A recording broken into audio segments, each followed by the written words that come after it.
Okay, good morning, everyone.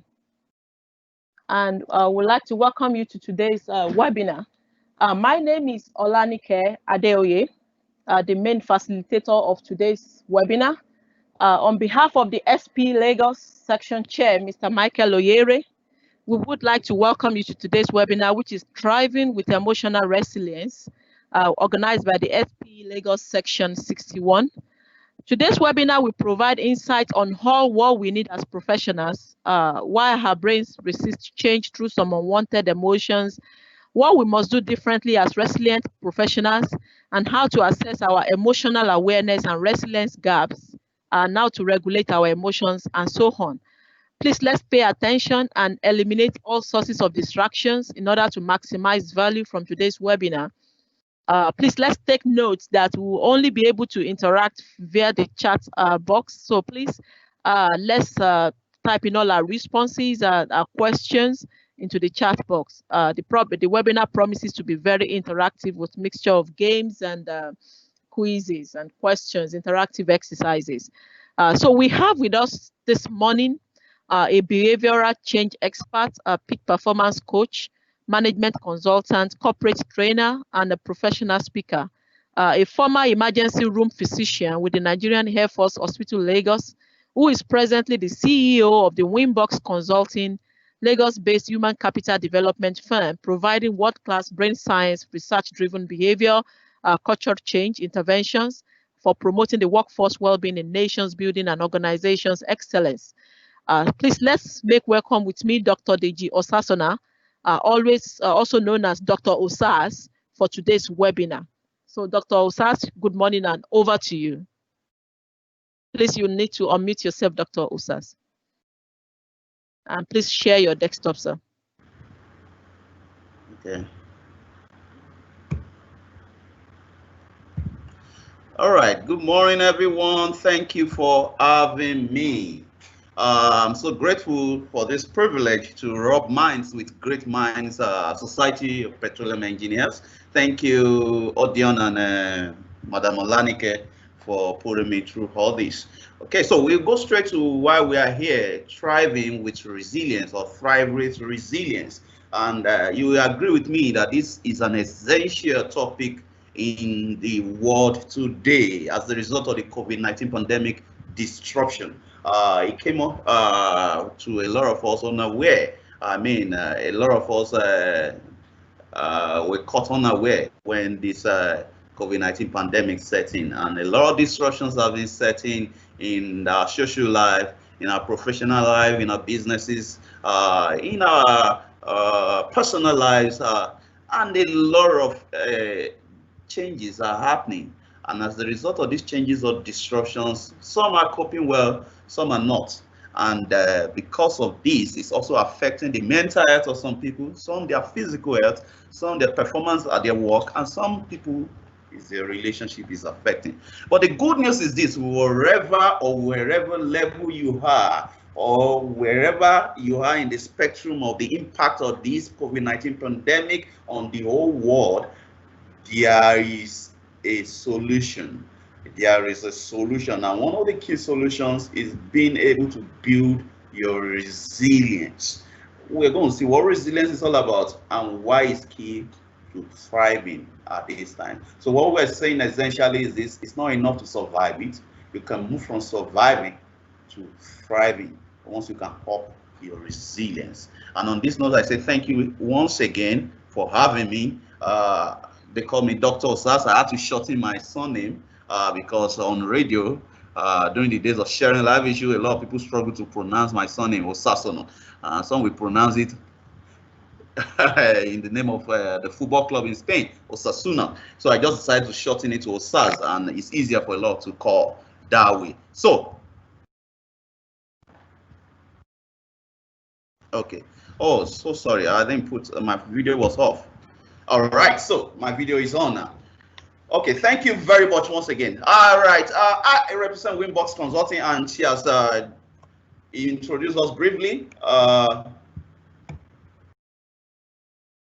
This is what Winbox Consulting is all about, and on this note, I will be sharing with you today from the perspective of a behavioral change specialist, also from the perspective of a neuropsychologist, a psychotherapist, and also from the perspective of a high performance coach, and also from the perspective of a physician.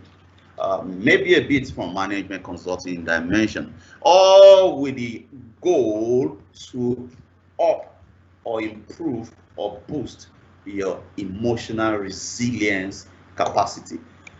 So let's play a game. I hope there are people here that don't mind playing a game. I know it's children that play games, but it's good to put on the children's mind once in a while. So I hope there is nobody that about playing a game. So if you are okay with this, if you're ready and you have space and you're not driving or you're not in a public place, as long as you're in your office or in your house, please join me in playing this game because I will need your feedback from this game. And the game is essentially about what happens in your brain when a change is introduced into your life or a disruption is introduced into your life. The essence of this game is for you to have a first-hand experience of what happens in your brain when a disruption is introduced into your life, a change is introduced into your life. And let me quickly talk about disruption. Disruption is two-dimensional. The disruption or a change you introduce into your life by yourself.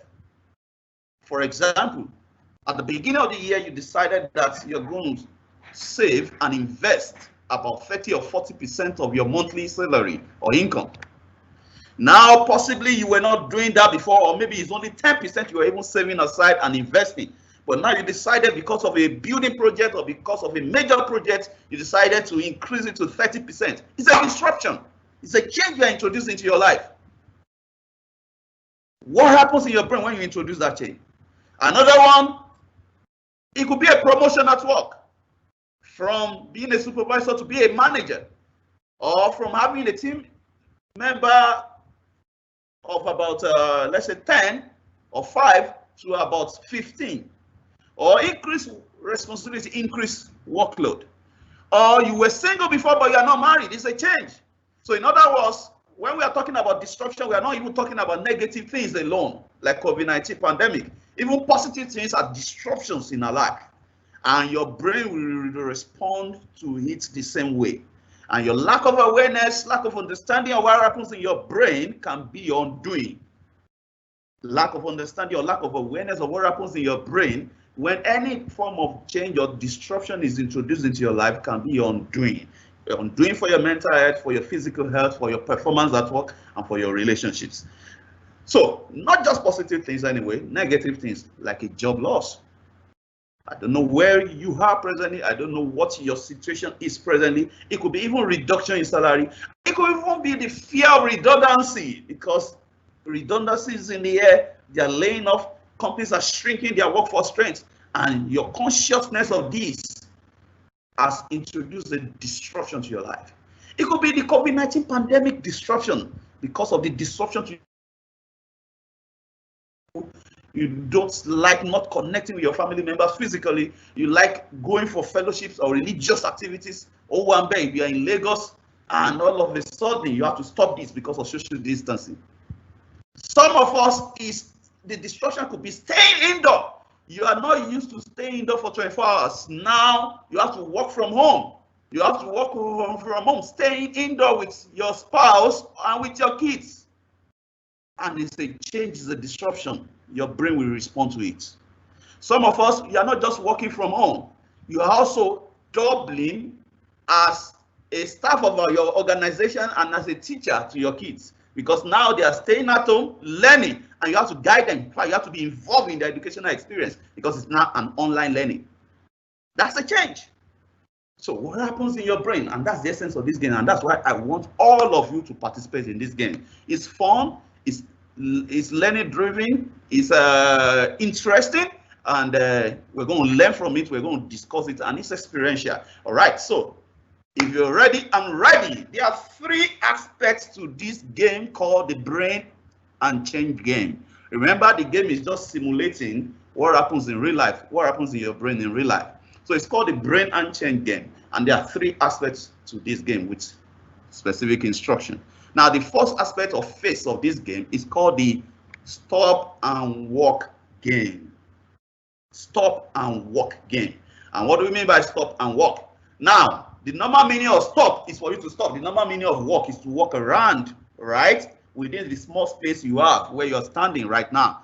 But listen, ladies and gentlemen, we are not obeying the normal meaning of stop and walk. You are obeying the trick meaning, the change meaning, and I'm changing the meaning now to when you hear walk, you stop. When you hear stop, you walk around. Let me repeat that. When you hear walk, you stop. And when you hear stop, you walk around. So if you have gotten that information or that instruction, so let's do this. Let's practice this. Walk. Stop. Stop. Stop. Walk. Walk. Stop. Walk. Stop. Okay. About to get more interesting. Let's move to the second phase of the game. It is called the bend and jump game. The bend and jump game. Now, the normal meaning of bend, you bend a little bit downward. And the normal meaning of jump, don't overtly jump, don't excessively jump, just up a little bit. All right, that's the normal meaning, right? But you're not obeying the normal meaning. You're obeying the change or the trick meaning. I'm introducing a change to the meaning you are used to. So when you hear bend, you jump. Remember, you just up a little bit. Don't enjoy yourself, please. And when you hear jump, you bend. I'll repeat the instruction, the change instruction. When you hear bend, you jump. And when you hear jump, you bend. So let's do this. 1, 2, go. Bend. Bend. Jump. Jump. Bend. Jump. Bend. Jump. Jump. Jump. Bend. All right. Interesting. Let's move to the third phase of the game, which is the last phase of the game. And it is called name and clap game. Name and clap game. The normal meaning of name, you shout your name. The normal meaning of clap, you clap. But you are not obeying the normal meaning of all these things, of these two. You are obeying the change meaning. I'm introducing a change to you. When you hear name, you do the opposite. You clap. When you hear clap, you shout your name. Dr. Osaz, Olanike, Odion. When you hear name, you clap. When you hear clap, you shout your name. So let's do this. 1, 2, go. Name. Clap. Clap. Clap. Name. Clap. Name. Name. Okay, thank you very much. We are not going to combine the three phases together and we are going to be faster. This is the reason for combining everything together at no particular order. It will be randomly and it will be faster. Why? Because in real life, life does not send you or send you a notice before it introduces certain disruptions to your life.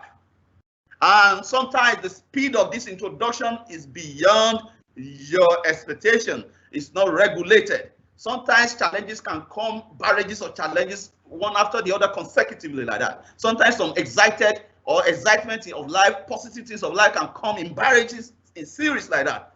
And our brains are reacting or responding to this. So let's experience this now. We're combining all of them together. Remember, you're still obeying the change meaning, the opposite of the normal meaning. All right, let's go. 1, 2, go. Bend. Jump. Name. Name. Stop. Stop. Walk. Stop. Jump. Shout. Name. Name. Clap. Clap. Clap. Bend. Bend. Stop. Walk. Jump. Jump. Jump. Name. Name. Name. Stop. Stop. Walk. Walk. All right. Thank you very much. I applaud you all. Thank you for participating, for going back to your childhood memories. Thank you. So I need you quickly to give me a feedback. If there is one emotion that you experienced during this game, if there is any particular emotion you experienced during this game, what will this emotion be? If there is one emotion you experience during this game, what would this emotion be? Can you type in the comment section in the question Q&A session? If there's one word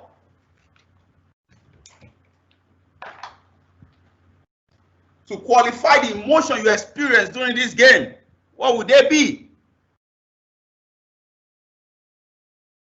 So I'm waiting for your comment. I'm waiting for your comment.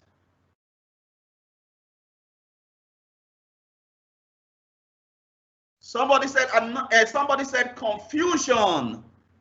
Confusion. Thank you. Any other person?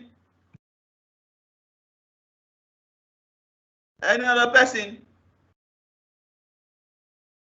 Someone else said confusion all over. Any other person? Somebody said giving up. Oh boy. Well, it's okay. It's okay. That's why we are here. That's why we are here to learn how not to give up. All right. Who else? Any other feedback? If there's one word to describe your emotional experience, one or two words to describe your emotional experience during this game, what will it be? Any other person? Quickly. If there's none, I perhaps have to move on. Okay. Thank you so much for the responses so far. Another Olamide says confusion. Thank you, Olamide. While I'm expecting more comments, I will just quickly continue because of time. We just have 1 hour. All right. Now, this is it. Let me explain what happened to you. And this is the foundation why we are here. The human brain or mind naturally resists a change. Your mind, your brain naturally is wired to resist a change, whether the change is introduced by you or by life. When you enter into 2020 January 1 and you had your resolutions to save 30% of your income, 40% of your income and invest, to exercise 3 times a week because you want to be fit, or you want to bring down your blood pressure, or you want to lose weight, or to cut off certain things. Now, if you are not used to that, if that's not what you have been doing, it's a change, it's a disruption. Your brain will resist it. That's why he said that it's only about 12 to 13% of January 1 resolutions or goals that are eventually achieved. Because the human mind will resist it. But that does not mean it's a disadvantage. It's actually a survival instinct that God put there, that nature puts there into every man. What you are not used to, your brain will resist it, because an alarm will be sounded in your brain.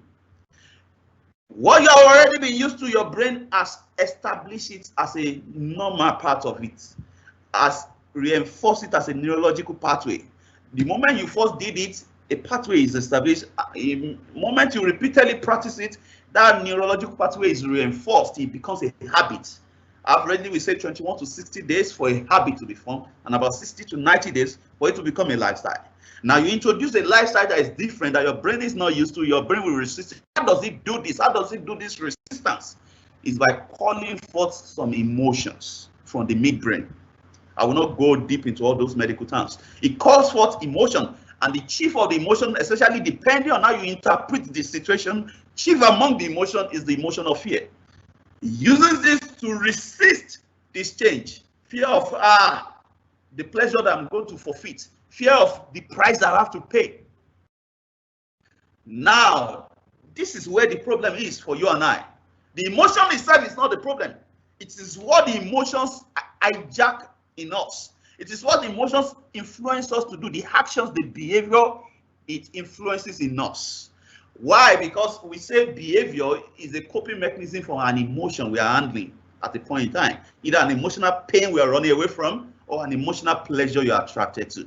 So for some of you, when I introduce a change to what your brain is used to in terms of the meaning of those instructions, your brain resisted it, and based on how you interpreted that introduction of the change, your brain resisted it by calling forth the emotion of fear. Is the fear that manifested as confusion, some of you as tension, some of you as, oh boy, I cannot come and kill myself. You gave up. Some of you, maybe a few of you, will experience it as excitement. It depends on how you interpret it.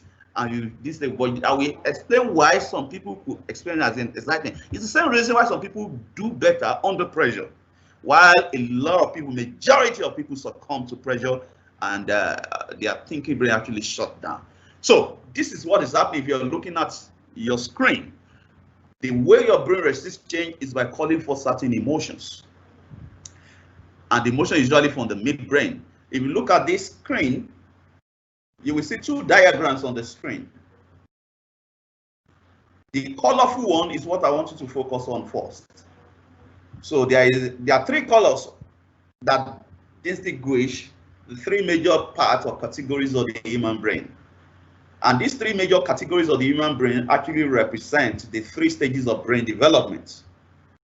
All right, this gray color part is actually the first stage of brain development. It's called the instinctive brain. That's the first part of the human brain that gets fully mature. It's called instinctive brain, and it processes sensory functions and reflex actions. Sensory functions of your seeing, of your hearing, of your tasting, your perceiving, your touching. It gets fully mature between the ages of 2 and 7 years. Now, the gold colored part, some ladies will say this is not just gold now, Dr. Osaz, this is champagne gold. Okay, I accept that because some ladies have corrected me before. You know, ladies know more about colors than women. So the champagne color part is the midbrain, otherwise known as the emotional brain. It processes emotions and memory. It's represented by the mid part of this the schematic diagram, the non-colored diagram that you're seeing, where you see limbic system. It processes emotion and memory, and it gets fully mature between the ages of 12 and 15 years, plus or minus 2 years. So technically 10 to 17 years. Now, that's where the issue is, but we're going to get back to that. Now, is it the onion pink now, or whatever you want to call it, maybe pink or something, onion pink. It's called the thinking brain. That's the first stage of brain development. It's only we humans that get to that level of brain development. And it's known in business world as the executive brain. It processes your critical thinking or reasoning and judgments, weighing the pros and cons, benefits and consequences of your action and decisions. All right, and it gets fully mature between the ages of 21 to 25 years, plus or minus 2 also. So it can be like 19 years to 27 years. We're going somewhere with this. Now, this thinking brain that is represented by the onion pink color and represented the non-colored brain diagram. This is the schematic diagram is where we think rationally, as you're seeing on your screen. When a situation, a disruption, what you are not used to, an image you're not used to, a situation you're not used to, a decision you're not used to is introduced, whether by you or by situation, or by work or by environment. Your brain rationalize it. Your brain interprets that situation. You interpret or you expect from that situation based on how you have been programmed. And the programming can be from your education, from your environment, from your experience or your exposure. Now, depending on this, in order for your brain to resist it, this interpretation or expectation will determine the emotion that will come forth. That's where the problem is for a lot of people. It's okay, listen, ladies and gentlemen, it's okay for those emotions to be called forth. They are protective mechanisms, they are survival instinct. For example, if you interpret the situation as a threat, the salary slash the COVID-19 in the air, if you interpret it as a threat to your life, a threat to your family, the emotion of fear will be called forth. You release the biochemical of fear in your system. The same thing for worry and but we're going to get to that very soon. Now, the problem is not the emotion being called forth. It's a survival instinct. Like fear is to prime your body into a mode called the flight or fight or freeze mode. Either you fly away from that threat, or you fight it, or if you are not able to do any of this to your brain, we just freeze in that situation. And that's where the problem is. If you are remaining or staying or dwelling in that emotional state for too long, it will hijack your action or your behavior in that situation. It will hijack your emotion or behavior in that situation. And that is where the problem determine your outcome or your result in that situation. And that's where the power of resilience comes in. Because we say this, you may not be able to choose your feeling. It's normal to even feel worried, to feel fear. It's normal to feel anger in some situation. It's just not okay. It's not normal to stay in that emotional state for too long.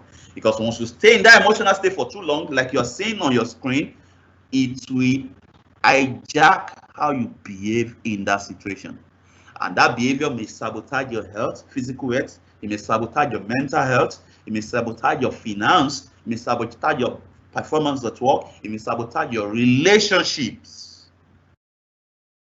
So we call this the behavioral X-back theory. Every result in life or outcome in life is driven by behaviors. Individual behavior or collective or a group of people's behavior called culture. No wonder Peter Drucker, the great management guru, said, culture strategy as breakfast. Strategy is important, but if the culture is toxic, unproductive, the strategy becomes useless. Because essentially the catalyst for result is your behavior, the actions you are taking consistently. And every behavior is driven by emotions. Like I explained earlier, the emotional pleasure you are attracted to or chasing after, or the emotional pain you are running away from. And that's why we define behavior as adaptation or coping mechanism for emotions. And every emotion is driven by thinking patterns. Essentially, thinking pattern means the way you are interpreting the situation or you are expecting from that situation. And this is anchored on beliefs and values. Your thinking pattern is anchored on beliefs and values that you pick up from your environment, from education, from your experience or your exposure. We're going to somewhere with this, and this is where we're going. And this is why resilience is important. So I will now define what resilience is all about. Look at your screen. I took my time to list out examples of self-sabotaging behaviors that were driven or induced by poorly regulated emotions. Like I said earlier on, a shock is introduced into your life, a disruption is introduced into your life. It's okay to feel those emotions initially, but it's not okay to stay there. However, a lot of us will stay or dwell in this emotional state for too long, and they begin to manifest in our behaviors. They begin to hijack the way we behave in that situation. As a result of your fear for your boss, the fear started manifesting in certain behaviors. We are going to see some of those behaviors. Some of us, as a result of the fear of catching COVID-19 or contracting COVID-19, it started manifesting in some of our behaviors. Some good behaviors, some self-sabotaging behaviors. Some of us, as a result of the slashing our salary, the worry about the salary reduction, started manifesting our behavior because we didn't know how to snap out of that worry fast enough. We are dwelling for too long in that worry state. Some of us, as a result of social distancing, and we cannot engage in social activities again, anger erupted in us. Some of us, sadness erupted in us, and we didn't undo the anger or the sadness well in time. Because it's okay for the sadness to erupt, it's okay for the anger to erupt, but it's just not okay for you to last for too long. And because of it lasting for too long, you dwelling on it for too long, you don't know how to snap out of it. That's manifested in some of your behaviors. And these are the behaviors I took my time to list. You will find yourself in at least 4 or 5 of these behaviors. And we call them self-sabotaging behaviors. These are the behaviors, these are the demons, in quotes. These are the village people, in quotes, that sabotage our physical health, our mental health, our relationships, our performance at work, our financial outcomes in life. And if you don't do something about them, you will keep getting the same results and you will not thrive. And it's possible to do something about this because all these behaviors that are listed here are learned. You learned them. And because you learn them, you can learn them. And the way you learn them is by coping with the emotion that induced them ab initio. Either an emotional pain of fear or worry, sadness, anger, hatred, bitterness, or an emotional pleasure you are attracted to or chasing after, maybe joy, calmness, confidence, courage, excitement, or what have you. So I'll give examples. For example, procrastination. An emotion of fear you don't handle very well will eventually manifest in your behavior as procrastination. And for you to be able to deal with procrastination or break that procrastination, you must first resolve the fear, the emotion driving it. I always analyze it this way. No matter how beautiful and luxurious and costly a vehicle is, let's say it's a Bentley Bentayga you just bought, or a Rolls Royce Cullinan. You bought it for about 250, 350 million naira, or about $1 million, $1.2 million. All right? No matter how costly it is, if you put the wrong fuel, a diluted fuel, let's say you bought the fuel for 20,000 naira, but it's a contaminated one. Ordinary 20,000 naira fuel will render a 250 million naira car useless. Ordinary 20,000 naira contaminated fuel will render a 350 million naira vehicle useless and inactive. The same thing with emotion. Yeah, there's kind of intangible, they're kind of abstract, but they are the fuel that the vehicle of our body and mind run on. And that's why your ability to snap out of these emotions in time is very key, because you may not be able to control the situation happening to you, the disruption. And this disruption oftentimes will induce or initiate or trigger the release of these chemicals, of these emotions into our system. But they don't turn to problem until they stay for too long in our system and they start manifesting as this behavior. Some of us is confidence crisis. Some of us is blame game syndrome. We're always blaming every other person apart from ourselves. There's an emotion driving that you have failed to snap out of. Some of us is emotional eating. Your weight issue, your blood pressure issue, your blood sugar regulation issue has something to do with your emotional eating or your emotional drinking. And that behavior, that habit is traceable to a poorly or an unregulated emotion, an emotion that you fail to snap out of in time because you don't have the capacity to snap out of it. Some of us is overly responsible for other syndrome, especially firstborn in this part of the world. You have been programmed as a result of your growing up as the firstborn, all the responsibilities must lie on you, such that you ignore self-care. It's a behavior, but it's driven by an emotion. You will not break free from it until you resolve the emotion driving it. Some of us is over-neediness syndrome. Some of us is narcissism. You are a control freak. Once you are not in control of something, you become restless. You can become agitated or even aggressive. Some of us is paranoia. It's fear-driven. You are just paranoid about everything as a result of this disruption. Some of us is apathy. You are not passionate about anything again. You have even lost interest in a lot of things. Some of us is perfectionism. You want to ensure that all the resources and the environment are perfect before you make a move, before you believe you are in charge, forgetting that perfection is an illusion actually, because it's more about a journey. And that's why we say progress in motion is better than perfection that is static. Some of us is analysis paralysis. That's the behavior that we're dealing with, because we have overanalyzed everything in our life. You are always analyzing the amount of money you have, the friends you have, what somebody said to you, even though the person didn't mean it that way. You have analyzed and analyzed till you are not making any move to socialize again. You are not making any move for any business or self-improvement again. Some of us is timing consistency. Some of us is depression. Some of us is anxiety. Some of us is phobia. Some of us is identity crisis. Some of us is addictions. And some of us is even religious fanaticism. All these are traceable to emotions that are driving them. They are like the feel. You won't be able to change this behavior until you resolve the emotions. And in resolving the emotion, there's a way to do it. So let me quickly throw this question to us, quickly. Let me quickly throw this question to us. Look at all these self-sabotaging behaviors. Let me confess to you, I find myself in about 4 or 5 of them. 5 of them. I used to find myself in about 9, but I'm a work in progress. I've improved to 4 now. So if you don't mind, I want you to share in the comment section After looking through these self-sabotaging behaviors, how many of them can you relate with in your life presently? It's okay to feel vulnerable. It's okay to be sincere. Who cares? You are here for solution. Don't care about whether some people will see it or not. You are here for a solution. So please quickly identify with it. Look at them.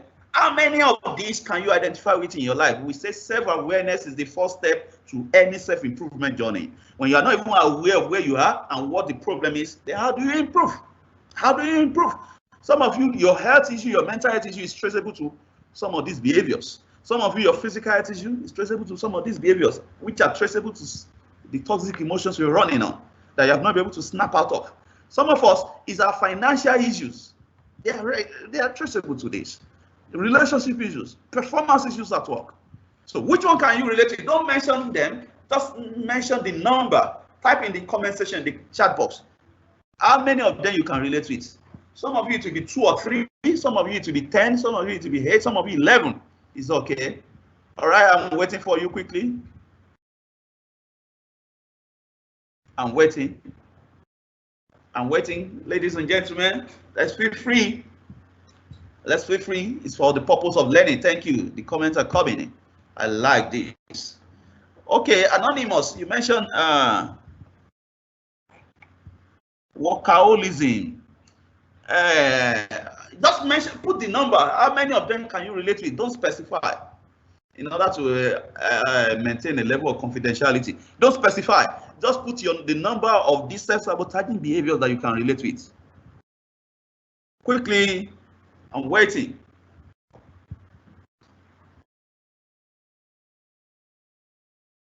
All right. In lieu of the comment, or maybe they will still be coming in, I will have to move on because of time. Okay, so we're about to get to why we are here. Life doesn't get easier, ladies and gentlemen, or more forgiving.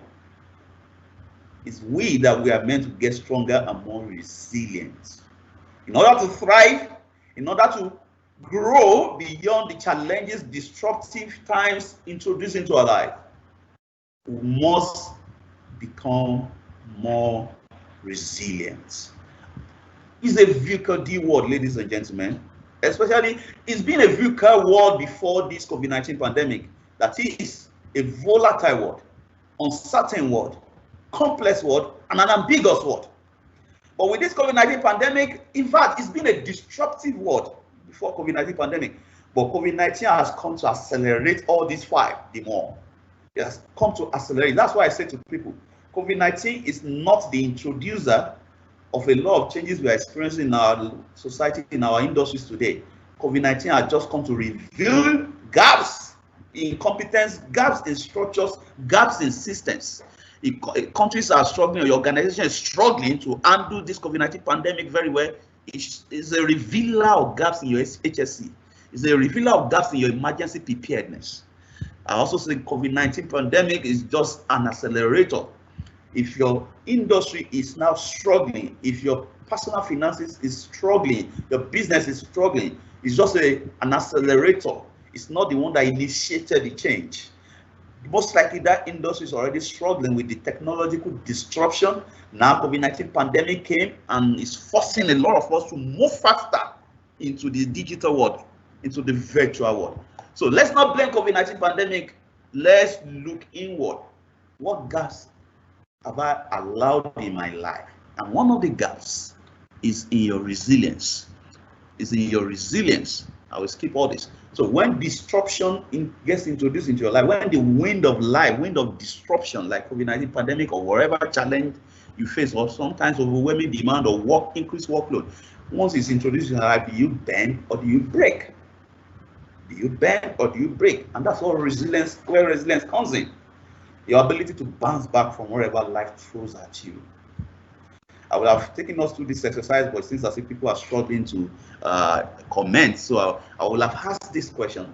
You know this bouncing ball that we use in playing squash or even lawn tennis, when you throw it at the wall, it bounces back at us. But the truth is that it's not all balls that will bounce back when you throw it at the wall.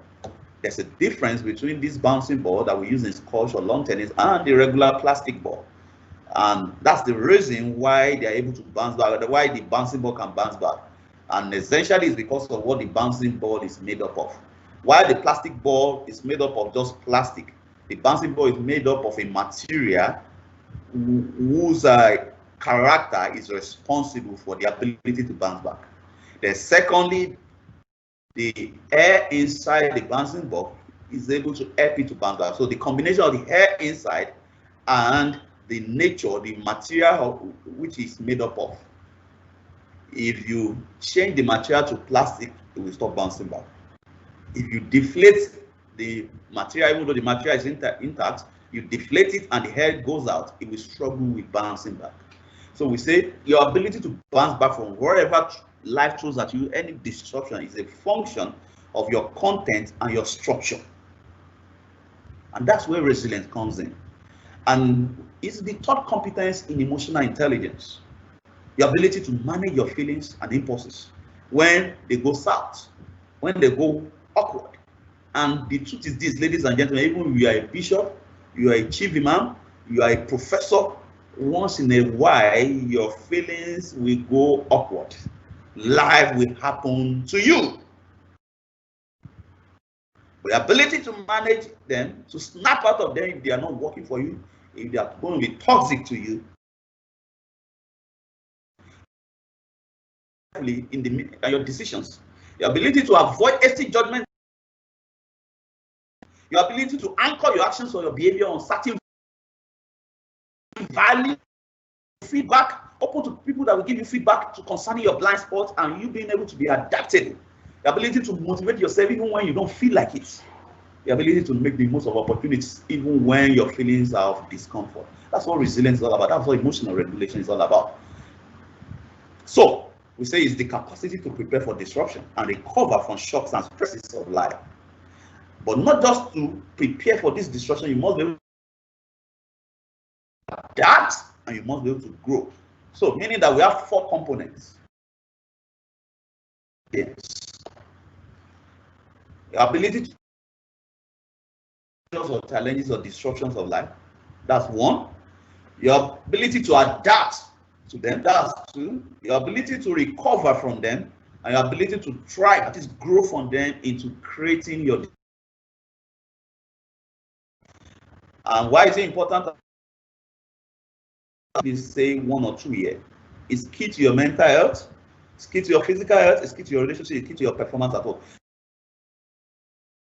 So that we now quickly share, how do you build your resilience capacity? The reason why I'm taking my time to build this foundation is this: it's not enough to have the tips when you don't know the why. When we want to master the how, we want to be able to sustain a habit, you must be enmeshed or consumed by the why. And that's why I'm taking my time to do this. Now, for performance, when you performance, how? So we say in neuropsychology that there's a link between the level of stress emotions you are running on and your heart rate. Minutes. If you touch the left side of your chest, where your heart is, you will be feeling the palpitations, the beats. Now, the normal heart rate is meant to be between 60 to 1. Optimally, or averagely for an adult, it's around 90, but it's not meant to be lower than 60 or more than 120. So 60 to 120 beats per minute.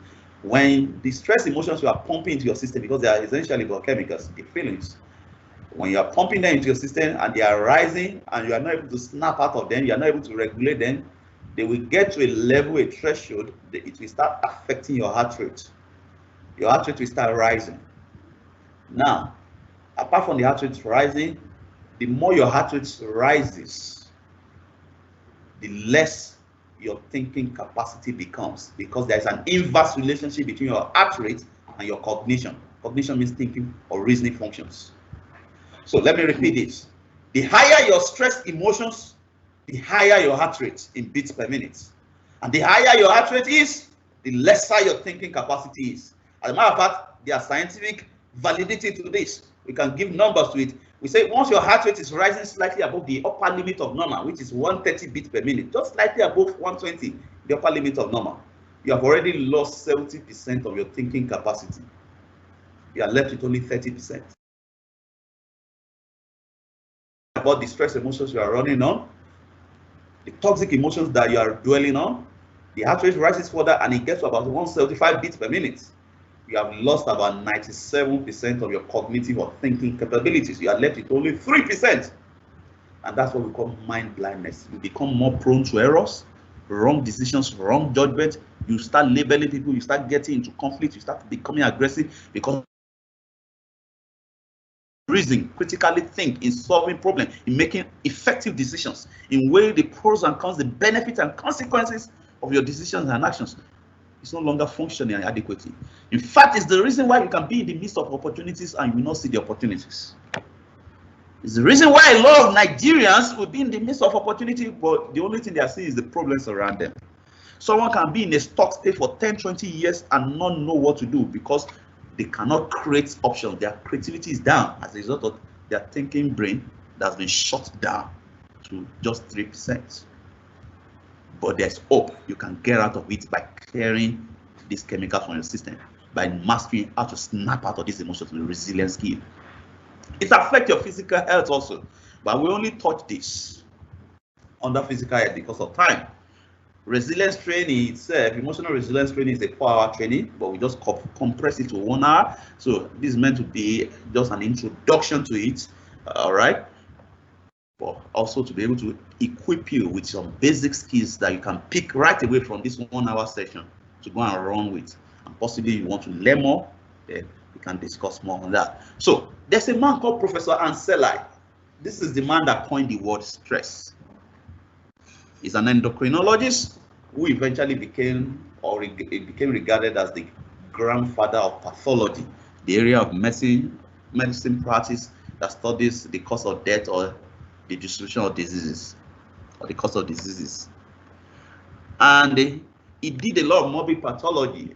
Morbid pathologists are the ones that do autopsy. Someone suddenly died, the person is taken for autopsy to know the cause of death. And he has done over 1,000, and he has this to say, if you can read, or if you can see your screen, read. It says, what makes me so certain that the natural human lifespan is far in excess of the actual one is this. Among all my autopsies, and I have performed over 1,000, I have never seen a person who died of old age. In fact, I do not think that anyone has ever died of old age yet. We invariably die because one vital part has worn out too early in proportion to the rest of the body as a result of stress, especially the endogenous stress, the stress of emotions that were pumping into our system. And that's why we say in geriatric medicine, there's a difference between your biological age and your chronological age. Chronological age is your age according to the Gregorian calendar that we're using today. So you were born in 1980, you're definitely about 40 years old this year. You were born in 1960, you're definitely about 60 years old this year. All right, but that's your chronological age. It doesn't mean your organs are also that same age. Your organs don't age in accordance with the Gregorian calendar. Your organs age in response to the level of stress they are exposed to. And that's what we call the biological age. So after autopsy, it's possible for pathologists to do the biological dating of the organ that caused the death, to estimate the biological age of that organ. I remember a man of God that died some years ago. He died around the age of 61, names with head. Died in his sleep. He died around the age of 61. When they did the autopsy, it was found that it was heart failure that killed him. And when they did the biological dating of the heart came out to be an estimate of 104 years, even though it was chronologically 61 years when he died, because of the stress chemicals being pumped into the system as a result of toxic emotions we are dwelling on for too long. There are about 30 of these stress hormones and about 1,400 of these stress-related neurotransmitters. And this accelerates our aging. I will skip all this, the same thing for mental health, I'm skipping all this, and the same thing for relationships at work, the engagement level, how you are committed to your work or your business, the perception, if you're a leader, the perception your employee or your subordinate have of your company, the brand they sell to customer is a function of their emotional resilience and also a function of your emotional intelligence as their leader. Same thing with leadership. But this is not our focus. I won't take us through this because I'm not getting a good feedback from the comments. So I would have loved us to take this assessment. But because of time and because I'm not getting a good feedback yet, I guess it's technological hitch or something. We quickly move to the 4 drivers of resilience. How do you regulate your emotions when they are not working for you, when they're sabotaging you? How do you snap out of toxic emotions that are lasting for too long? How do you choose your emotions? Let me quickly say this. One major principle of understanding this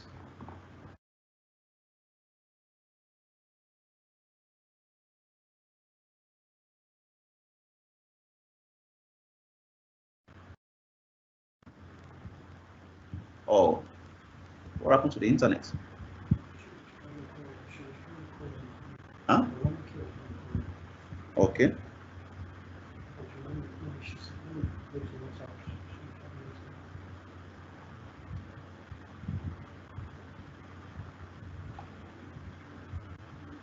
Okay, all right, we're back. I think. Is there a conversation? Let me see any comments. Yeah. Okay, I'm looking out for the comments, for the questions. I'm looking out. Please, if you have any question, you can type it in the comment section. I'm aware that you have to wait for like 15 to 30 seconds before moving on. So I'm looking out for it. Don't worry.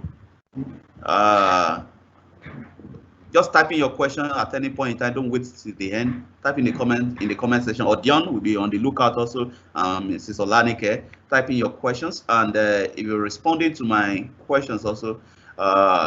Okay, so because of that, I will go back to that resilience sports check assessment. Let's see if we can quickly get that done. So resilience sports check assessment. So I will go back to that. Now, this is not accurate of what your resilience has been in the last 3 months. So in the last 3 months, ignore the 2 weeks that is on the screen as you're looking at it. Ignore the 2 weeks. In the last 3 months, think of the last 3 months. How much do you agree with these 2 statements? And use it to score yourself. Let's have a resilience spot check of each of you. So the first statement is, I struggle to stay motivated. I struggle to stay motivated. How much do you agree with these statements? Rate it on a scale of 1 to 5. If I struggle to stay motivated, if this is very much like you, score yourself 1. And if it's not at all like you, score yourself 5. And in between you can score yourself between 2 and 4. Let me break it down better. I struggle to stay motivated in the last 3 months. Score yourself 1 if you very much relate to this. Score yourself 2 if it's not very much. Yes, you struggle to stay motivated, but not very much. Score yourself 2.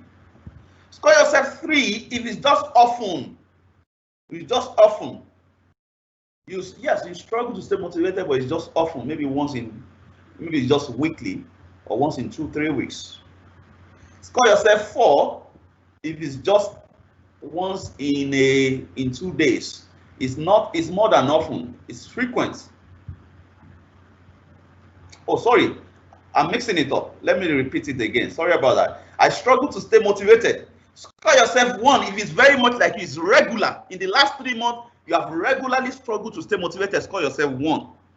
Now, score yourself 2 if it's not very regular. If it's not very much like you, but it's quite frequent. Let's say once in 2 or 3 days. Score yourself 2. Score yourself 3 if it's not frequent. It's just often, maybe weekly or once in 2-3 weeks. Score yourself 3. Remember, in the last 3 months. Then score yourself 4 if it's very, very infrequent. So let's say once in a month, or once in 2 months, or once in the last 3 months. Then score yourself 5 if it's not at all like you in the last 3 months. There's nothing like struggling to stay motivated in the last 3 months. Score yourself 5. So note down your score quickly. Let's move to the second statement. I believe in my ability to achieve my goals in the last 3 months on the scale of 1 to 5. Your belief in your ability to achieve your goal, it could be your personal goal, financial goal, relationship goal, health goal, fitness goal, or your professional goal, or organizational goal. So score yourself 1 if it's not at all like you. You've lacked belief in your ability to achieve your goal in the last 3 months. Score yourself 1. It's not at all like you. Score yourself 2 if the belief is there, but it's very, very rare, it's infrequent. The belief just comes rarely. Score yourself 3 if it's often. Sometimes you believe in your ability to achieve the goal, sometimes you don't believe. Sometimes you are up with your belief, sometimes it's weak, sometimes it's strong, sometimes it's weak. Score yourself 3. Score yourself 4 if you are in the last 3 months you have been more believing your ability to score your goals, to achieve your goals, than not believing. It's been more frequent for you in terms of your belief to achieve your goal. Then score yourself 5 if it's always strong. If your belief to achieve your goal is always strong in the last 3 months, score yourself 5. Then add the 2 scores together. That's your resilience spot check. So on a scale of 1 to 10 or 2 to 10 now, what's your score? Where are you? Type it in the comment section so that we can use it to drive this learning, the drivers of resilience. We are not going to go deep into the drivers of resilience. I'll just pick 1 or 2 from it because it's only in a training that we can use exercises and some modalities to drive that model, to drive that learning. So I will be waiting for your comments in the comment section in the chat box. Your score. Sum up your scores for the 2. Let's see what you score. The essence is for you to gain awareness of where you are, so that as we are going to the 4 drivers of resilience, of building your emotional resilience, your mental resilience, you can know what to look out for. There is a bigger one assessment that we use this to drive, which is the wheel of resilience, in which you will be able to identify specifically which area of your behavior is affecting your resilience. But I removed that slide because time will not permit us to go into it. So while I'm waiting for your comment, I'll be looking out for it.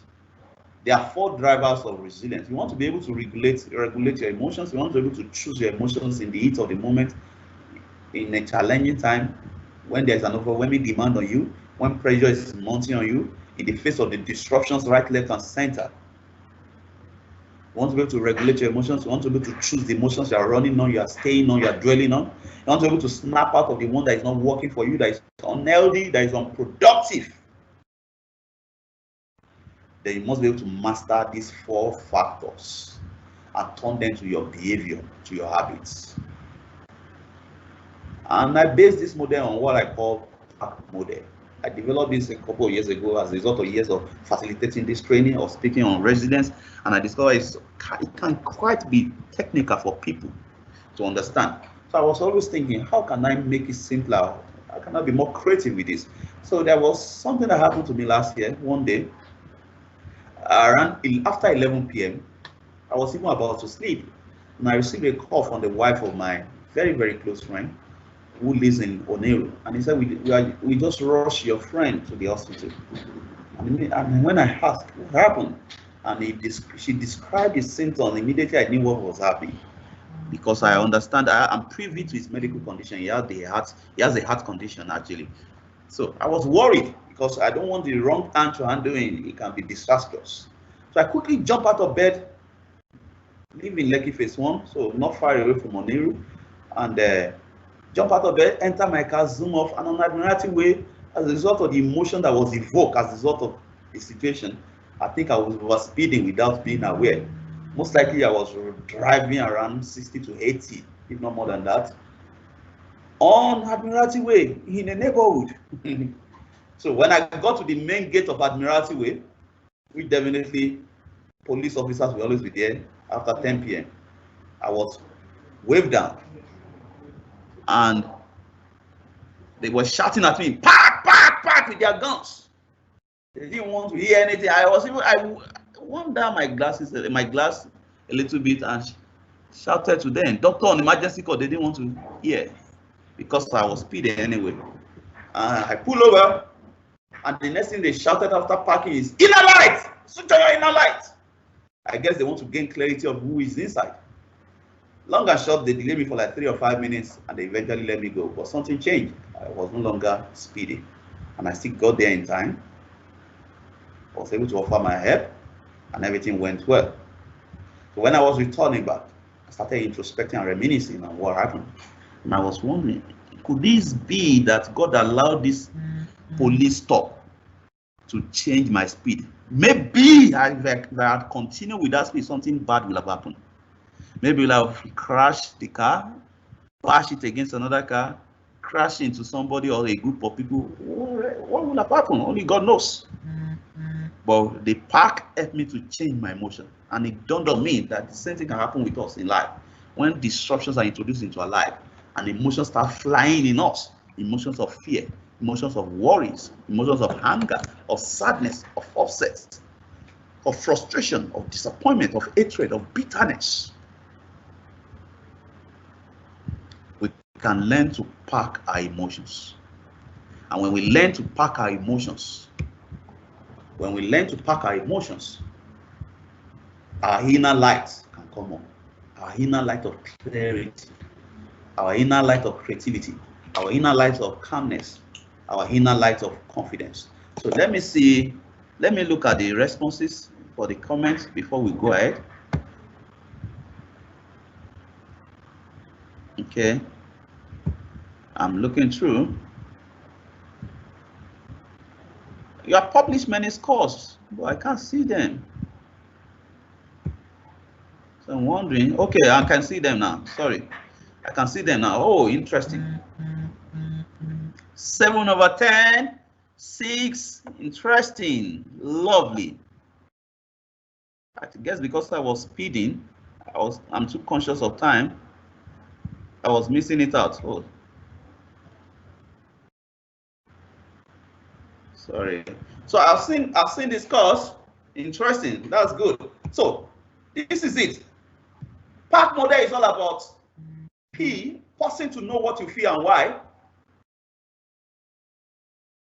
A, acting intentionally. R, reframing your reasoning. And K, keeping your focus on your desired goal. Then in the midst of the disruption, you can thrive when you practice these 4.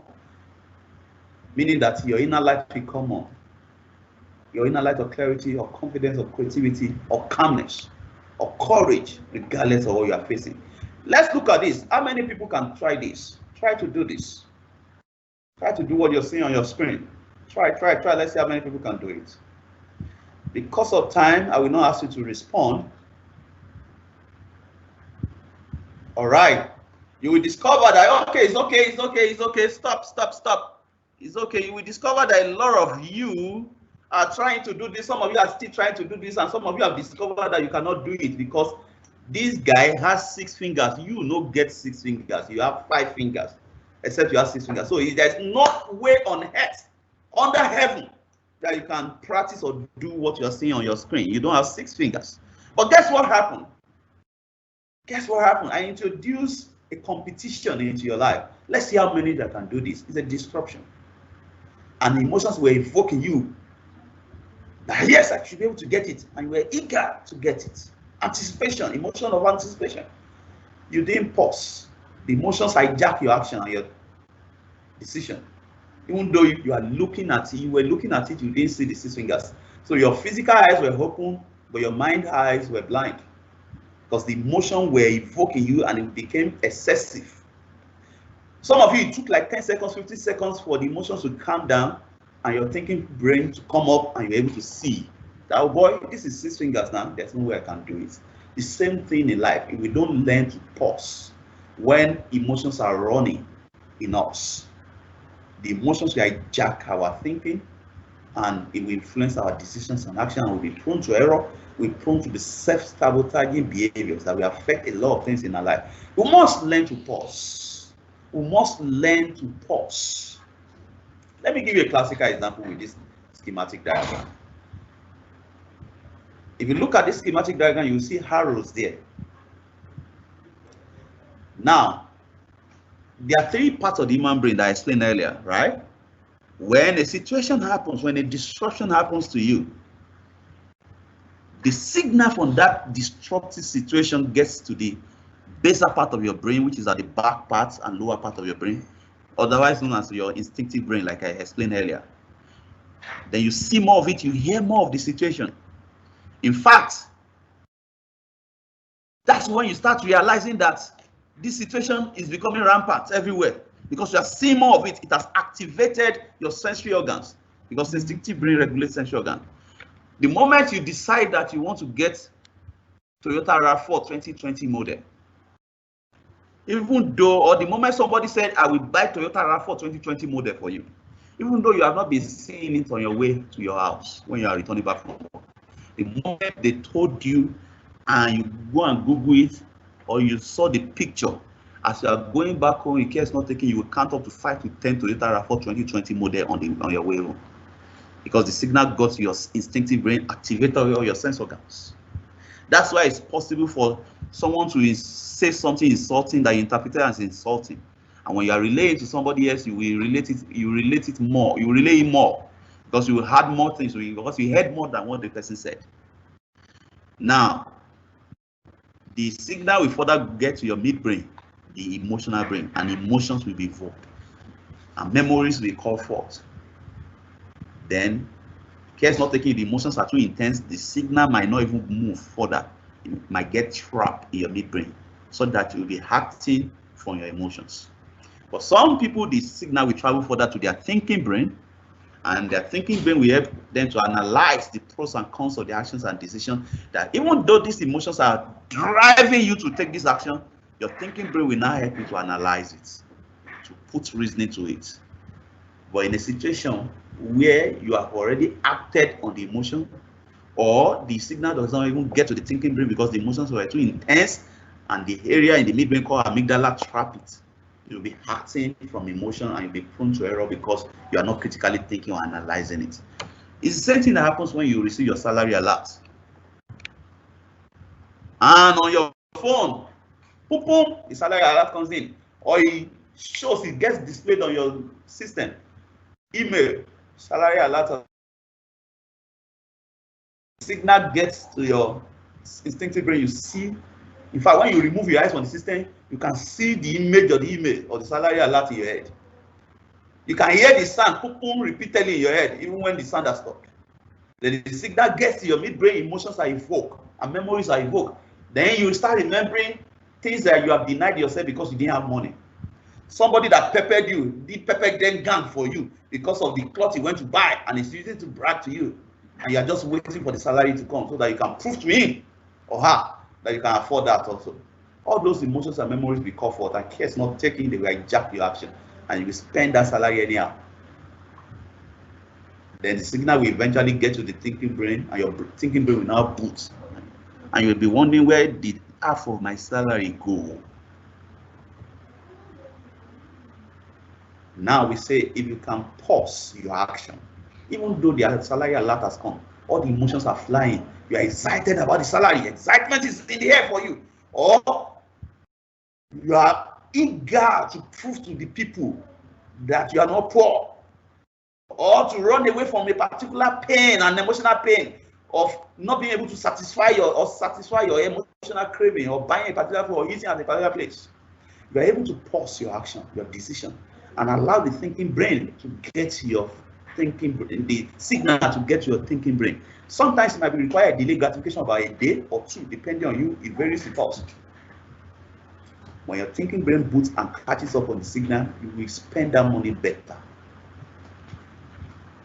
You will spend that money better. Sometimes you might need to even prime your thinking brain ahead of time, before the signal, the salary alert comes, so that your thinking brain can be close in catching up with the signal, with your emotional brain, and the two of them can take action. And that's the importance of pausing.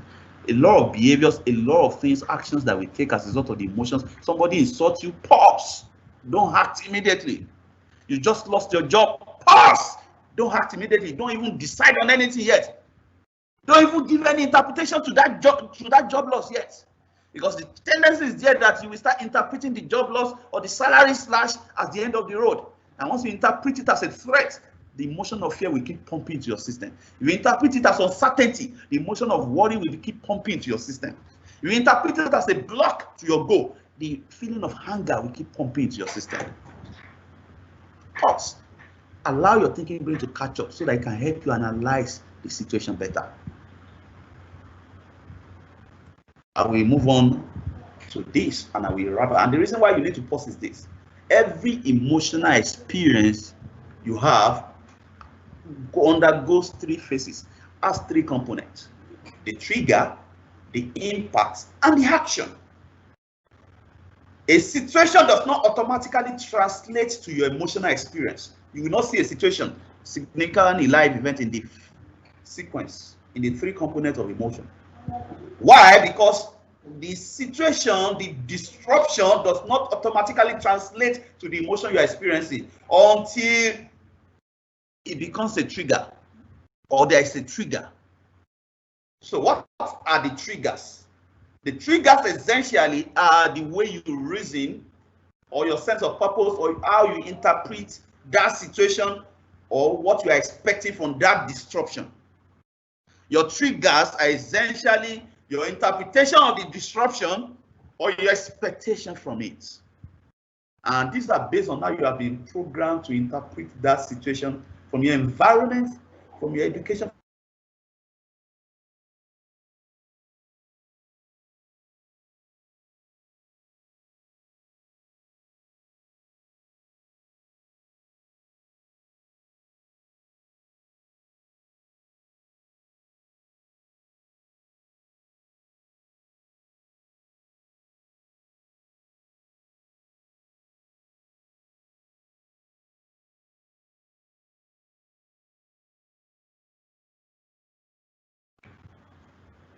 So let me quickly return back to that. Let me check the.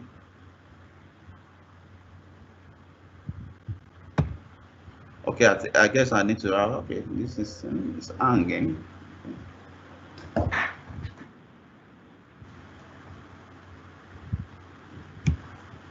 Okay, all right. Sorry about that.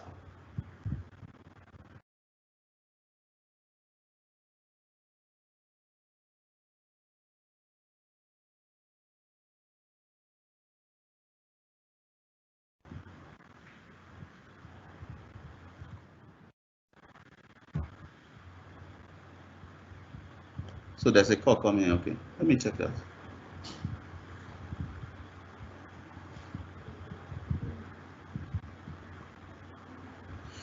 All right, I think I should begin to wrap up. So I will skip that aspect because of time and wrap up with how to reframe your thoughts in the midst of all this. Like I said, 1 hour will not be enough, but I believe I've built a foundation for us to work on building our resilience. So I will just quickly wrap up with this while I share this slide again. I'll quickly wrap up with this. Let me share the slide again. Okay, remember we're working with pack model. Not permit me to explain this, so let me just skip this. But this is key to also building a resilience or understanding how to pause. But let me quickly go to the R. So I'm skipping the A. You must be able to reframe your thought. You must be able to practice reframing your thought, your interpretation of a situation or your expectation from it. The experience you had can hijack the way you are interpreting a disruption, the loss of a loved one, the loss of a position, the loss of a job, the reduction in your salary, the inability to socialize, working from home as against working from your workplace, the healthcare and the hair, depending on how you have been programmed. For example, if someone grew up with a father who lost his job and eventually things became sour for them, they moved from a luxurious apartment to a paro house, or the father became sick, developed hypertension, and from there stroke and eventually died. Such a person, if you grow up 30 years after and you now experience a job loss, if care is not taken, you will by default interpret that job loss as from luxury to penury, from health to sickness or to death. But you must learn to gain a hold or be aware of how you are interpreting or what you're expecting from disruption. Because the truth is this, we don't see a situation as they are, we see them as we are. We don't see a situation as they are, we see a situation as we are. So because of time, I will use 5 minutes to finish or wrap up this exercise. We are going to do this one. I won't be able to explain how to do this. I will use a game, an exercise to demonstrate this. Game is better when it's interactive, when we're able to respond quickly, but because of the time lag in the response, it might delay further. So I will just host along like that. But if you want to experience this training deeper, you can reach out to Olanike. We have a link in which, with a token fee, you can access the recordings. It's a 4-hour training, or you can participate in our subsequent trainings. So you can send our training calendar.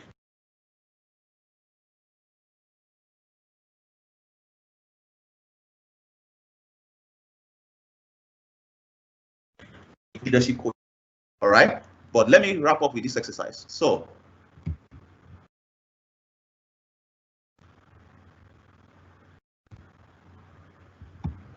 look at your screen. Like I said, thoughts are words and images in your head. The interpretation you are giving to a disruption are in form of words and images, pictures in your head. The expectations you have from a disruption that are running your emotions down and therefore hijacking your behavior and sabotaging your desired outcome. They are images or pictures and words in your head. But the truth is this: you don't see a situation as it is. The interpretation you give to that situation is not essentially the way it is. The expectation you have of a situation is not essentially the way it is. It's a function of how you have been programmed to interpret that situation, or how you have been programmed to expect from it. And you can always reframe it. You must have cognitive flexibility in order to slow down the pumping of unwanted chemicals called feelings into your system, or even clear the unwanted ones from your system. So let's look at this. For example, through words. A situation happened to you, a disruption, and you are saying, why is this happening to me? I'll share this slide already. Why is this happening to me? Oh, okay. Let me share this slide quickly, please. Let me share this slide quickly. Okay. I've overshot my time. I'm sorry for that. In the next 5-10 minutes, we wrap it up. Okay. The sharing of the desktop is slow. What is happening? Just a minute.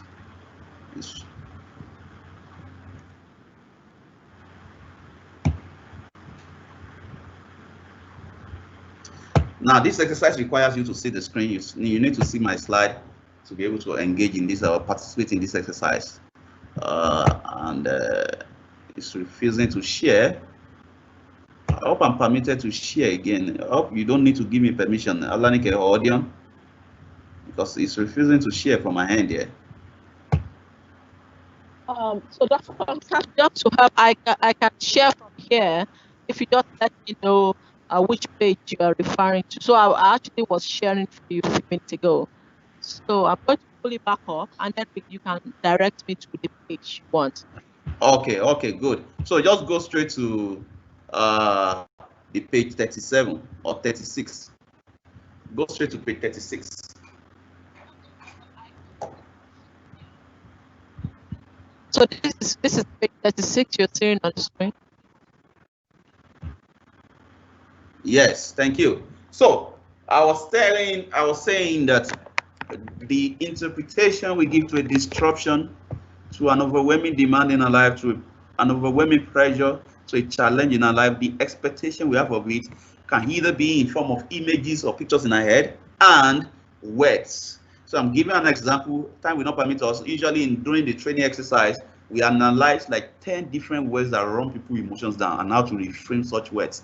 These words are internal conversations in our head. Oftentimes we don't say them out. They are self-talks, and they are more powerful than the words we even hear from people. What people say to you is not as important as what you are saying to yourself. And we call them internal conversations. They trigger all manners of feelings in us, all manners of biochemicals into our system. So, for example, something happened that you're not used to because your brain is trying to resist it. Your brain cannot make a meaning of it. You're saying to yourself, why is this happening to me? Now, if you repeatedly say, why is this happening to me? Definitely you'll be pumping certain chemicals into your system that might prove later on to be unproductive. For example, why is this happening to me is a signal of threat. It's an interpretation of threat or an expectation of threat or danger. The biochemical of fear will be released into your system. And as long as you keep using that internal conversation mode, why is this happening to me? Why are all this always happening to me? The biochemical of fear will keep pumping into your system.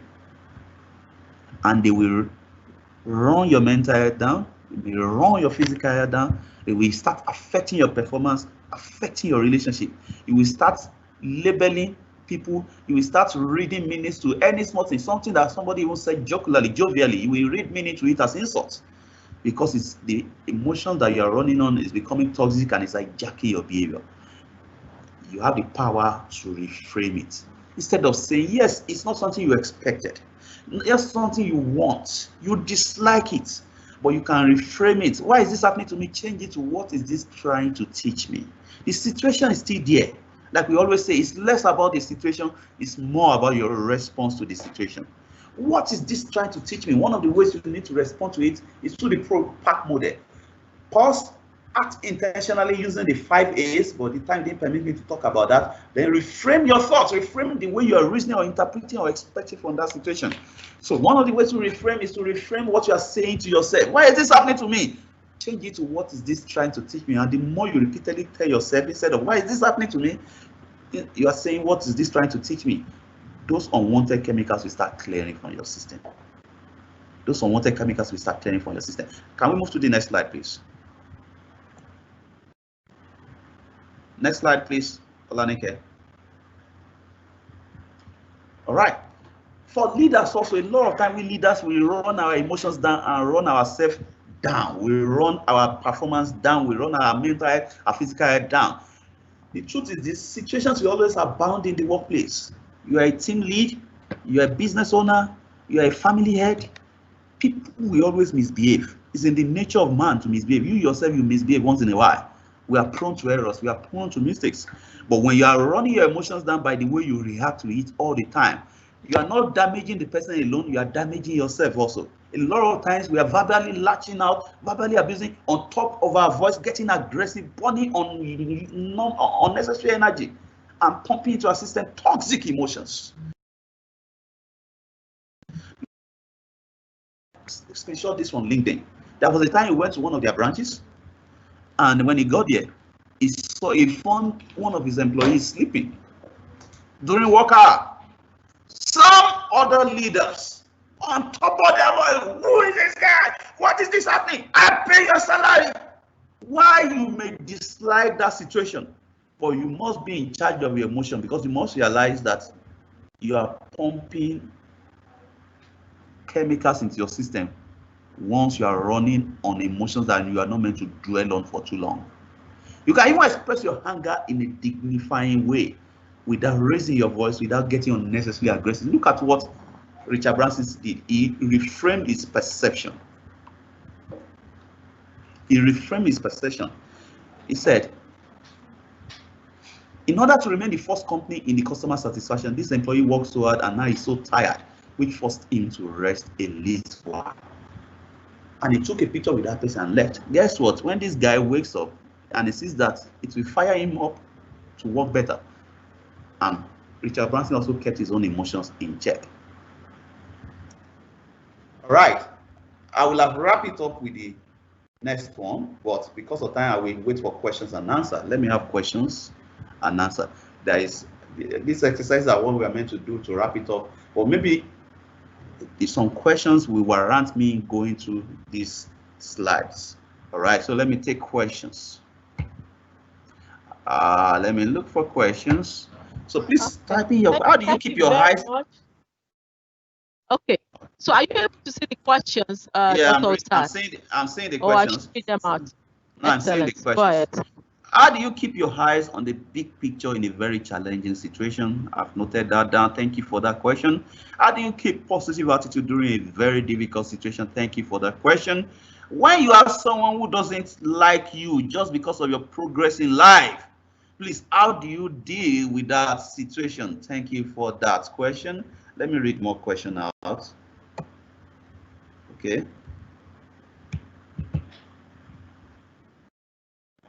Dear doctor, how do we know when the pause step is overdue? If it's too long, then the emotion can trap the victim. Thank you. I will have explained that using the diagram, but I have to skip that. Pack model is very helpful and practical. Thank you. All right. How do we get the presentation slides? Please talk to Alanike. She has it. All right. I think that's all the questions. So, how do we keep our focus? How do we keep our positive attitude? Use pack model. Number one, pause. Don't act immediately. It doesn't mean you will pause forever. You cannot choose to be inactive. Inaction is actually an action that will work against you. But you are pausing for your thinking brain to catch up so that you can view the situation from a 360 degree and with an optimized thinking brain. Remember what happens to your thinking capacity when your stress emotions or stress chemicals are too high. So that's the essence. Also, if I were to go back, Olanike, please go back a bit. Go back a bit to page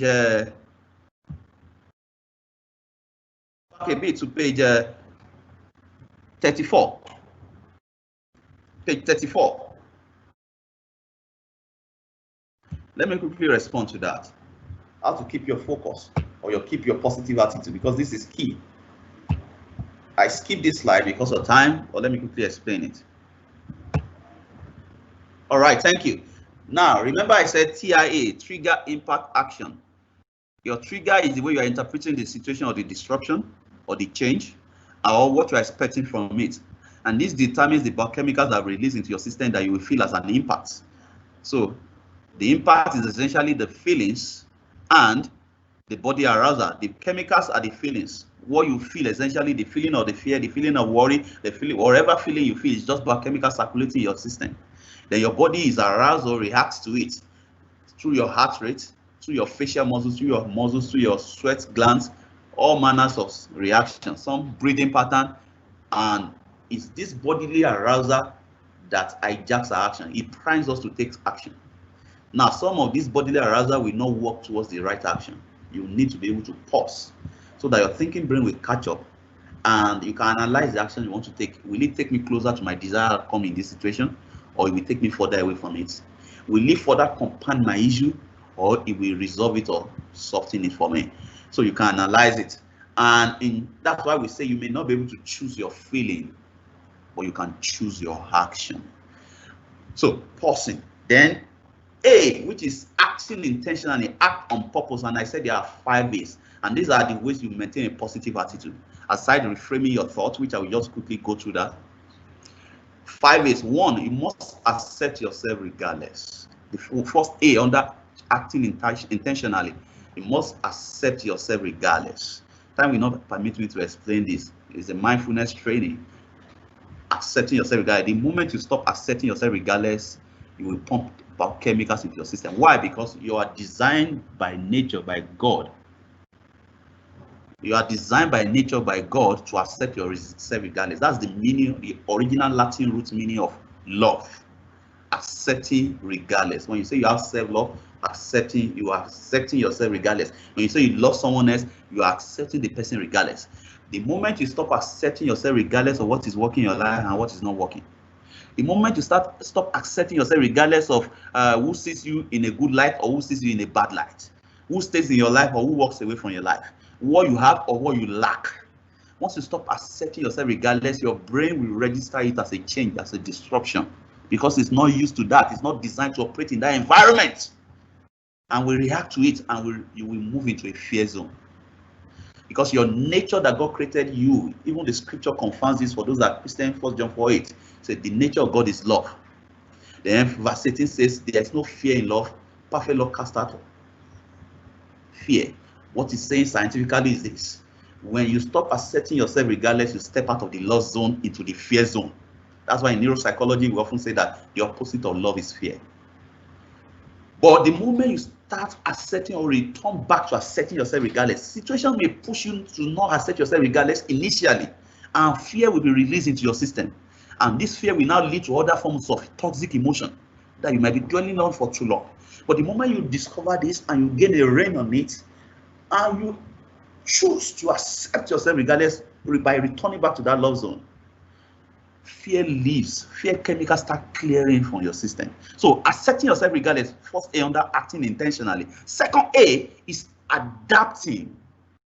You must be able to adapt to the situation. You don't have enough money, you must accept yourself regardless of the little cash you have, and start thinking of what I can make do with this little cash. Even though 3 million naira is the capital you want to use to start a business, but you have only 300,000 naira, start asking yourself, which smaller version or mini fraction of this 3 million naira business can I start with the 300,000 naira? That's why in design thinking model, we say that think big, start small, but grow fast. You must learn to adapt. Your boss is nasty or nagging. For now, you cannot control that situation. It's not within your control, especially if you cannot do anything about it. So for your own health's sake, for your mental health's sake, for your physical health's sake, for your performance sake, accept yourself regardless, then start adapting. While he's talking, while he's raining those verbal abuses in you, learn to shield your inner ears from it. There's sometimes it may require you to go and acquire some skills. Maybe it's some gaps in you that is causing that abuse to be coming or that negative feedback to be coming. You may need to adapt and go and acquire skills. Then third A, you will need to affirm the positive in the situation, regardless of the challenges you are facing, regardless of the negatives you are facing. There is always a positive in it. There's always a learning point in it. That's why we say there's no failure in life. There are only feedbacks. You must train your mind to always able to see the positive in every negative. The moment you are only, because it's possible for someone to be in the midst of negative and be able to see positive, while it's possible for someone else to be in the midst of positive and is only negative seen. The fourth A is being able to adopt strategies, and the fifth A is being able to avoid putting unnecessary pressure, further pressure on yourself. So let me wrap it up with reframing your thoughts. Move to the second to the last slide, Olanike. Let's wrap it up with that. In reframing your thoughts, sometimes you just need to reframe the words the person is saying to you, because the words people are saying to you is not as important as the words you are saying to yourself. To keep your focus also, you must be able to operate in these 5 A's, and you must be able to reframe. See, there will be some things that will want to distract your attention. You must be able to reframe your thoughts. No, the slide before this one. This slide, the 2 slides before this. A slide before this. Yes, thank you. If you can read this, I want you to read it from top to bottom. I will read for you. 1, 2, go. So today was the absolute day ever. Sorry, let me allow you guys to catch up with that. All right, so I will start reading again. You will read it from top to bottom. We explain the meaning, and we read it from bottom to top, and we wrap it up. Today was the absolute worst day ever, and don't try to convince me that there's something good in every day, because when you take a closer look, this world is a pretty evil place. Even when some goodness does shine through once in a while, satisfaction and happiness don't last. And it's not true that it's all in the mind and heart, because true happiness can be obtained only if one's surroundings are good. It's not true that good exists. I'm sure you can agree that the reality creates my attitude. It's all beyond my control, and you never in a million years hear me say that today was a good day. Now, if your friend is saying this to you, your interpretation or what you would think of the person is that he's depressed, he's unhappy, he's negative, he's pessimistic. Now, let's read the same letter from bottom to the top. 1, 2, go. Today was a good day, and you will never in a million years hear me say that it's all beyond my control. My attitude creates the reality. I'm sure you can agree that it is not true that good exists. Only if one's surroundings are good. True happiness can be obtained because it's only in the mind and heart. And it's not true that satisfaction and happiness don't last. Some goodness does shine through once in a while, even if this world is a pretty evil place. Because when you take a closer look, there's something good in every day. And don't try to convince me that today was the absolute worst day ever. Now, another person, but same letter, optimistic, positive, happy. Same letter, but a change in the direction of reading it just changes the experience. The same thing with perspective. Don't be fixated on a perspective. In focusing on your desired goal, sometimes you start with a perspective, but universe will start signaling to you that this perspective will not take you further. If you are too rigid, you will not be focused. Sometimes you need to change, because some distractions, every goal has challenges on the way. The perspective you started the journey to that goal with might not work for challenge 2, even though it worked for challenge 1. You must be willing to challenge the way you are interpreting that situation, what you are expecting from it. What you call the end of the road sometimes is just a bend. It's just a bend. Because if you change the way you look at things, you will change the things you see. It is your emotions that will distract you, that will pull your focus away if you are running on toxic emotions for too long. But once you can practice spark model, your inner light will come on. You'll be able to create options even when challenges are thrown at you, when disruptions seem to be pushing you to your hand. You'll be able to be calm in the midst of it. You'll be able to gain back your courage even though it may be destabilized initially. You'll be able to gain back your confidence, and you'll be able to maintain your focus and balance till you achieve your desired outcome and goal. This is the way to thrive, because life will always throw challenges at us. Work will always throw challenges at us. Some bosses will be terrible. Some colleagues will be terrible. You may even have some children that will be problematic for you. You might be even dealing with a particular death or crisis in your life. But what we say is this: your stress level is not a function of the situation you are facing. It's more a function of how you are responding to that situation. Because the situation cannot trigger the chemicals in your system. It takes your triggers, your interpretation, and expectations. So with your interpretation and expectation, once you begin to question them, you can clear the unwanted chemicals from your system. Then when you are choosing your actions, you can pump the desired chemicals into your system. If you want more of this, please reach out to Olanike for our contact.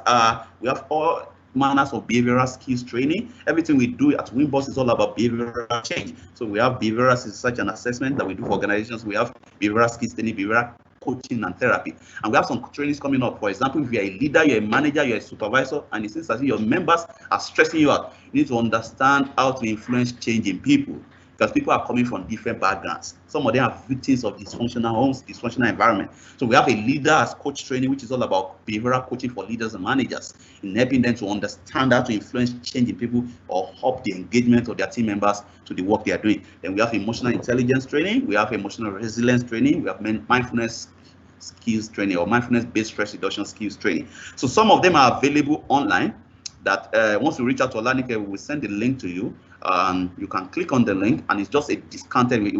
We crashed actually the price because of COVID-19. We crashed it by 3 times down to some of these trainings for you to experience them online. And if you'd like us to come to your organization, we're glad to do that. God bless you. Okay, thank you so very much, Dr. Osaz, for a it's a time well spent. Sincere apologies to everyone that we overran time. But you agree with me that it's actually worth attending today's webinar. We've learned a lot of things. Particularly, in fact, one that came out to me is this biological age and chronological age, the difference because of stress chemicals. And we'd like to say a big thank you, sir, to our presenter, Dr. Osaz, the CEO of Winbox Consulting, for a very interesting and engaging session we've just had on thriving with emotional resilience. So hopefully this will help us all with the journey, in our careers of making sure that we can actually thrive with all the changes that come across us. Also, we'd like to thank all our participants for your time. Because without you today, the webinar would not have taken place. So thank you for your time, and thank you for the extra bit of time that we've taken. So I believe you've all learned a lot about what we must do differently as resilient professionals, and hopefully we're going to put all what we've learned into practice. Thank you. We also let you know about the forthcoming program that we have with SPE Lagos section. So on the 22nd of October, in the next 2 weeks, also because of the importance of this resilience for the current situation we are all facing we're going to be having another speaker in the person of Maria Angela Capello from Kuwait, who is going to be showing us also more light on how to boost our resilience and leadership at work. Please let's stay tuned. As well, on the 28th of October, we're going to be having our e-technical meeting with handle. So the topic is oil and gas facility asset surveillance, monitoring, inspection, and security application of USUAS platforms.